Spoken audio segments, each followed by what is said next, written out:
Christian Louboutin, c'est l'homme dont les chaussures à la semelle rouge font fantasmer des milliers de femmes dans le monde. Depuis l'ouverture de sa première boutique à Paris en 1991, l'orfèvre en escarpin est devenu plus qu'un chausseur de luxe, il s'est transformé en un véritable marchand de rêve. Alors quels ingrédients a-t-il utilisé pour bâtir son empire? Il y a le fantasme de Paris, il y a le fantasme de l'Occident, il y a le fantasme de la grande marque de mode. Explication sur les raisons du succès international de ce Français haut en paillettes.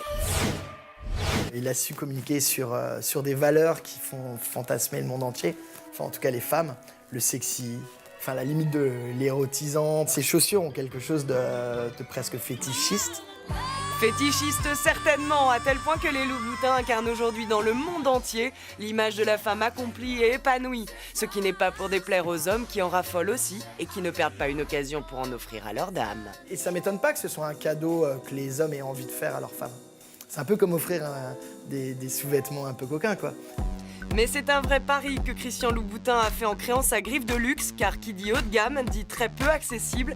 Une paire de hauts talons vaut à peu près 600 €. Et pourtant, selon un récent sondage européen, 26% des femmes pourraient dépenser sans compter pour s'offrir du Louboutin. Je pense que c'est un objet de désir tel que beaucoup de femmes seraient prêtes à faire d'énormes concessions, ou en tout cas presque économiser, pour être certaines d'avoir une paire de Louboutin dans leur placard. C'est presque un must-have, c'est un moment, il faut que j'en ai une quand même.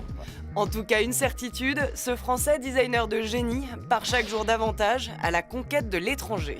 Il a une vraie réflexion sur, tiens, je vais aller exporter mes produits là où ouvrir des boutiques, là où on ne m'attend pas. Il y a des femmes à travers le monde qui ne vivent pas nécessairement dans les 5 capitales citées en permanence, Paris, New York, hein. Elles aussi, elles veulent être belles et au top de la mode. C'est un nom super français, je pense que c'est une valeur ajoutée. Et derrière ce succès tonitruant, il y a l'homme au chapeau, Christian Louboutin, le créateur à la personnalité bien trempée, qui a su bousculer les tendances en toute élégance. Il va avoir un atout sur certains créateurs qui peut-être vont être soit plus réservé, soit plus...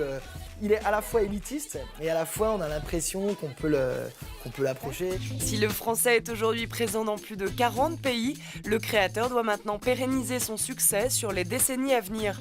Le futur est donc pour lui synonyme de challenge. C'est une marque qui commence à vraiment s'installer, à mon avis, et qui a toutes les chances d'être, encore une fois, pérenne et de ne pas être simplement un feu de paille. Je pense que c'est une entreprise qui a de la suite dans les idées.